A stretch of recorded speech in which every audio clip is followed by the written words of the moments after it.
So you've just dropped your phone and your screen now looks like this. Now you're thinking, could I fix this myself? The answer is yes, and I'm here to show you how. In this video, I'll explain you the step-by-step process to fix almost any modern Android screen with professional-level results, all using affordable tools and straightforward techniques. Let's get started. First things first, we'll need some tools to get this repair started. A phone repair toolkit is your best bet, as it comes with all the screwdrivers and pry tools we'll need. We'll also add some isopropyl alcohol to the cart, since it's super handy for loosening adhesives and cleaning without damaging your electronics. Keep also your hairdryer in sight, because it could be useful along with the alcohol for the same purpose. Get also some double-sided tape or a phone glue, as we'll need to eventually close back the phone. And of course, the last thing we need is a new screen. The way I like to do it is super simple. I open eBay on my computer and search for screen, along with the name of the device. Most of the time, the first few results will have what you need. You might notice two options for the same phone. Why is that?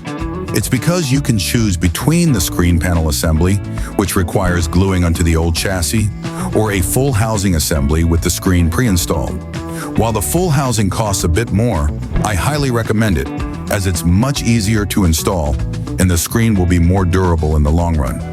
To help you save time, I'll leave you the links of all the things I mentioned down below so that you can buy them. And it's now time to tear down the phone. For this tutorial, we're using an Honor X8 5G, but the process is similar for many budget Android phones.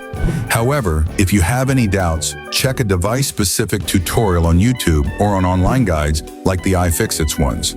Also remember that this method is best suited for budget phones, as many are built using similar designs to cut costs.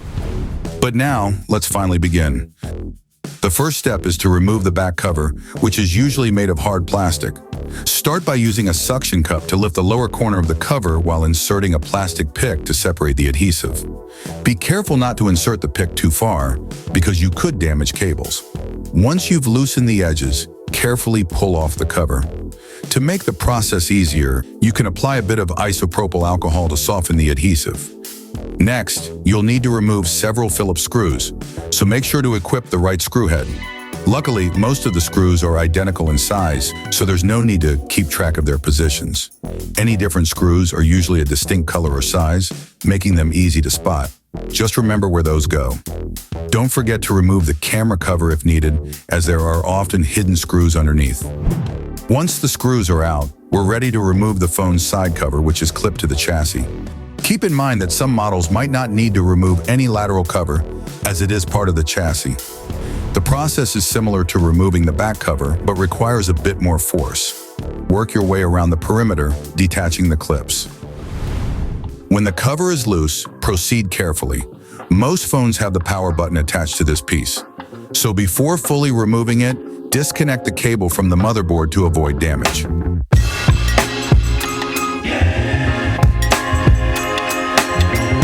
And now we're finally inside. We can see all the parts composing the phone.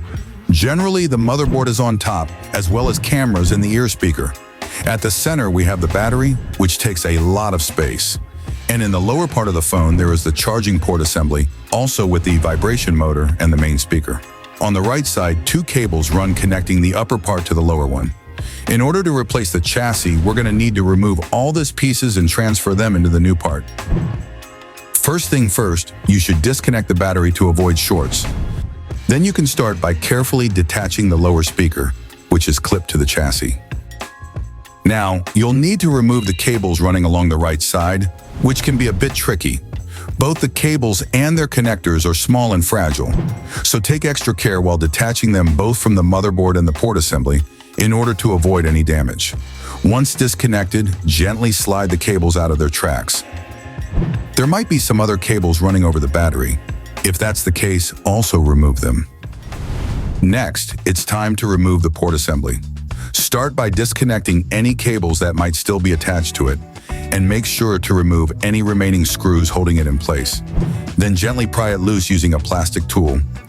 I recommend starting from the upper edge, and with a bit of care, it should pop out easily.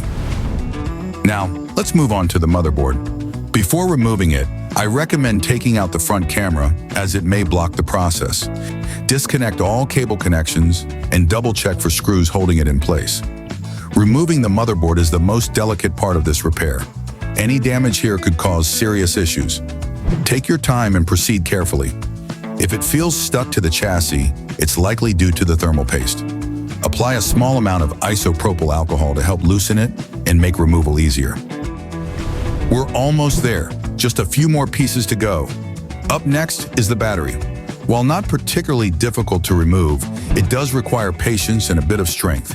Start by carefully pulling the plastic tabs, just like peeling off a sticker. Once they're exposed, apply a small amount of isopropyl alcohol around the edges of the battery to loosen the adhesive. Let it seep underneath for a few moments, then pull steadily on the tabs with consistent force. With some persistence, it will eventually come free. And now we're left with just 3 pieces: the front speaker, the vibration motor, and the side button assembly. The first 2 are the easiest to remove, as they require just a bit of alcohol and gentle prying. If you don't find the front speaker on the phone, it is probably because it is built in the motherboard cover that you removed before. And now we've reached the final step of this teardown, removing the side button assembly. Keep in mind that this step might not be necessary, as some replacement parts already include the piece. If you do need to remove it, start by applying a bit of isopropyl alcohol to loosen the adhesive. Then take a fine blade or a plastic pick and carefully slide it underneath the assembly until it starts to lift. Repeat the process on the other side, and just like that, it should come off easily. Now the chassis is completely empty, and we're finally ready to transfer everything into the new one. To do this, simply follow the tutorial in reverse. For most parts, reinstallation is straightforward, but for components like the vibration motor and the side button assembly, you'll need a bit of glue to secure them properly. The battery usually comes with pre-installed adhesive, making the process easier. Take your time, and soon enough, your phone will be good as new.